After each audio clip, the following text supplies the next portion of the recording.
Thanks, Karine. Yep. If the president thinks that Congress must act immediately to end this epidemic of gun violence, is he going to bring any of the key players from Capitol Hill to the beach with him tonight?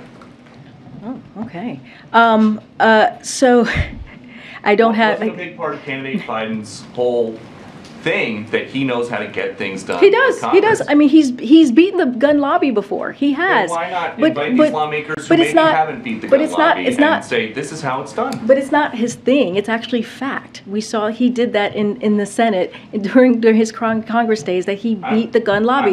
Look, that he has a lot of legislative experience. I'm asking why it is that you can say he wants to give these negotiations. Do you want to go to the beach with the president tonight? Is that what you're trying to tell me? I would love to. Look, I do. Well, that touche on that. The weather, it is pouring outside like cats and dogs. It is not great. But look, if people are dying every day, why would this president then say he wants to give it some space and let somebody else? But you're also going to hear. You're going to hear from the president tonight, and it's not that he, it's not that he hasn't been involved. He has been involved. I just listed out all the conversations, not conversations, but speeches that he's made. I just listed out the executive actions that he's taken. But I want to make sure that that it is very clear that the president has indeed taken action. He cannot do it alone, so he's asking for Congress to act. The American public is going to hear from him tonight. I don't have any meetings to preview or to lay out for it. I'm not telling you it's not going to happen. I'm just saying I don't have anything to preview for you today. And I get, you don't want to preview anything that's in the text tonight, but what law could anybody, the president or anybody else, propose that would guarantee that somebody who really wants to get their hands on a gun can? Well, they're having negotiations right now to talk through what the options are. Look, I mentioned the red flags, right? Red flag laws. If enacted, that actually we have seen across the country in different states where it has been helpful. But look, we are going to give them some space to see what they come up with. The president, the most important thing here is the president wants Congress to take action and to act. But okay, you got Chicago, for example. They already have plenty of very strict gun laws, some of the strictest in the country.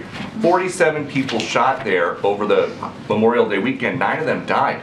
So which law would have prevented any of that? All right, well... Do we think that all these people in Chicago who are shooting each other are legally buying their guns? So here's a couple of examples for you. I was just talking about the red flags law. There are some examples here of how they've prevented tragedies. In California, a study showed that a California red flag law has assisted in the prevention of 21 mass shootings between 2016 and 2018.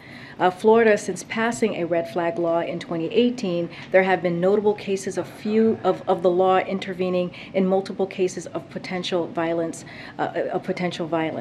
In Connecticut and Indiana, for every 10 to 20 preventions under the red flag laws, there was one fewer death than would otherwise have been expected. So when it enacted, it does help. There are things that we can do, and one of the things that the president talks about with expanding the background checks, if we're able to do that, we are going to take more guns out of the hands of criminals, and that is incredibly important. So there are things here that can be worked out, that can be done, that is not going to prevent every tragedy, but will take us to a better place so we can protect our families. Okay, so my last one would be, you guys at the White House had some very hard headlines this week about inflation and about baby formula. If there's nothing new that you can point to in this speech tonight, did you just schedule it to get people talking about something else? People have died. People have died in the past couple of weeks in particular.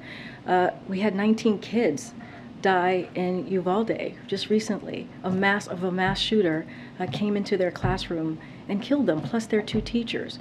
We had people doing everyday things on a Saturday, like some of us do, go to the grocery store, and 10 of them were murdered. Just last night in Tulsa, we're learning of people who were, again, killed. So this is not about politics. This is not about partisan politics here. This is something that he has worked on since he was a senator. This is very important and real for the president and for the grieving families that he has met with, sadly, in the last 2 weeks. So this is an opportunity, again, to call for action, to get Congress to move. And,